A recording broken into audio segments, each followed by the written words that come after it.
Hello friend, নমস্কার সবাইকে। কেমন আছো? আশা করি তোমরা সবাই ভালো আছো। আমিও ভালো আছি। তো ছোট্ট একটি মিনি ব্লগ নিয়ে চলে এসেছি। দেখো আমি কি তৈরি করেছি, তাই তোমাদের সাথে একটুখানি শেয়ার করছি। যদি তোমাদের ভালো লাগে তাহলে অবশ্যই কমেন্টে জানিও। দেখো আজকে আমি তৈরি করেছি হচ্ছে গ্যাসের কভার।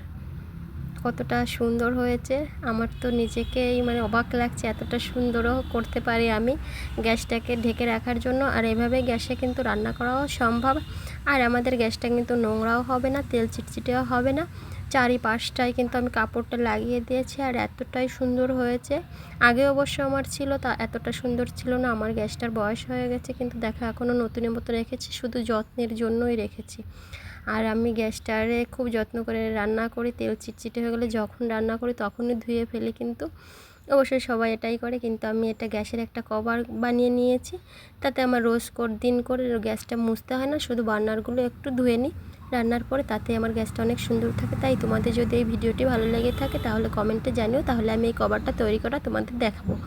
আর অবশ্যই তোমরা কিন্তু গ্যাসের কভার এভাবে লাগিয়ে রাখতে পারো, এভাবে রান্না করাও সম্ভব। আমি তোমাদেরকে রান্না করাটাও দেখাবো। তো আমি আগে কভারটা তোমাদের দেখিয়ে দিচ্ছি যে কতটা সুন্দর হয়েছে। এতে কিন্তু গ্যাস জ্বালাতে কোনো রকম কোনো অসুবিধা হবে না, সহজভাবে আমরা গ্যাসটা জ্বালিয়ে নিতে পারবো। আর কোনো আগুন ধরারও কোনো ভয় নেই। আমি সেভাবেই তৈরি করেছি। দেখো কতটা সুন্দর হয়েছে, চারি সাইডটা কিন্তু অনেকটা সুন্দর হয়েছে। তো এভাবে তোমরা কিন্তু একটা গ্যাসের কভার লাগিয়ে নিতে পারো, অনেক কম সময়ের ভিতরে তোমাদের রান্নাবান্না কমপ্লিট হয়ে যায়। কিন্তু গ্যাসটা মুছতে একটু টাইম লাগে, কিন্তু এটাতে কিন্তু কোনো মুছামুছির ঝামেলা ছাড়াই এই কভারটা লাগিয়ে নিলে অনেক সহজ হয়ে যাবে। শুধু বার্নারগুলো ধুয়ে নিলেই হয়ে যাবে। আর উপরে যে রান্নার সময় যে তেল চিটচিটেটা হয় ওটা আর হবে না। ওটা একটা শুকনো বা ভিজে ন্যাকড়া দিয়ে মুছে নিলেই এটা পরিষ্কার হয়ে যাবে। তারপরে 7 দিন 10 দিন 15 দিন কেউ কেউ এর থেকে বেশি দিন সে নোংরা হলে তো কাপড়টা একটু ধুতেই হয়, কিন্তু প্রত্যেক দিন আর গ্যাস মোছার ঝামেলা থাকবেই না। তাই তোমাদের সাথে একটু শেয়ার করছি। দেখো এখন আমি রান্নাটা বসিয়ে দেবো। আগে আমি কভারটা কেমন হয়েছে সেটাই একটু দেখিয়ে নিচ্ছি।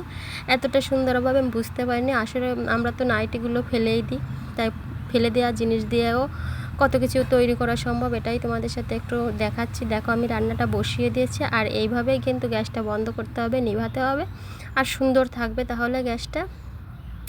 আমি এই যে রান্নাটা এখনও কমপ্লিট হয়নি, তোমাদের দেখানোর জন্য এইভাবে আমি মুছে নিই। ভিজে বা শুকনো ন্যাকড়া দিয়ে এভাবে মুছে নিলে কিন্তু পরিষ্কার হয়ে যায়। পরে বার্নারটা ধুয়ে দিলাম, ব্যাস হয়ে গেল কমপ্লিট।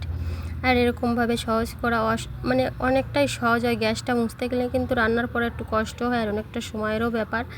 তো তার জন্য মনে হলো যে তোমাদের সাথে এই ভিডিওটা একটু শেয়ার করে। আর ছেলেরা যে গেঞ্জিগুলো পরে গোল করে, ওই গেঞ্জি দিয়েও করা সম্ভব, কিন্তু গেঞ্জিতে এতটা তো কাপড় থাকে না। তাই সবচেয়ে ভালো হয় নাইটির কাপড় হলে, তাহলে করতে আর কি ভালো হয়, আর অনেক সুন্দর হয়। সুতির কাপড় যেহেতু অনেকটাই ভালো হয়। তোমরা একবার চেষ্টা করে দেখতে পারো, দেখবে ঘরের সৌন্দর্য বৃদ্ধি করে আর কাজগুলো অনেক সহজ করে দেয়। দেখো আমি গ্যাসেই কিন্তু রান্না করি সবসময়। আমি কিন্তু তরকারিটা বসিয়ে দিয়েছি এখন, যেহেতু রাতের বেলায় শুধু একটু তরকারি রান্না করছি এখনে। তো এভাবে তোমরা করে নিতে পারো। আমার ভিডিওটা যদি ভালো লেগে থাকে তাহলে আমার চ্যানেলটিকে অবশ্যই সাবস্ক্রাইব করে আমার পাশে থাকো। এরকম নতুন ভিডিও আরও অবশ্যই দেবো। দেখো আমার গ্যাসটা কিন্তু এখনও নতুন, গ্যাসটার বয়স কিন্তু 4 থেকে 5 বছর হয়ে গেছে, কিন্তু আমার গ্যাসটা এখনও নতুন। আমি এভাবেই ঢেকে রাখি গ্যাসটা, তাহলে আমার রোজ দিন মুছতে গ্যাসটা আমার একটু কষ্ট হয়ে যায়। তার জন্য আমি এভাবে গ্যাসটা কিন্তু ঢেকেই রাখি, সবসময় আমার গ্যাস ঢাকা থাকে। কয়েকদিন পর পর গ্যাসের এই কাপড়টা ধুয়ে দিই, ব্যাস কমপ্লিট হয়ে যায় তখনই।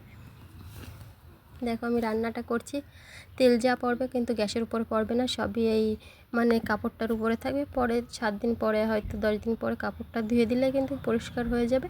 আর বার্নারগুলো যখন ইচ্ছা তখনই ধুতে পারো, ওটা কোনো ব্যাপার না। যদি আমার ভিডিও ভালো লাগে অবশ্যই তোমরা আমার পাশে থাকো, সাপোর্ট করো। সবাই ভালো থাকো, টাটা।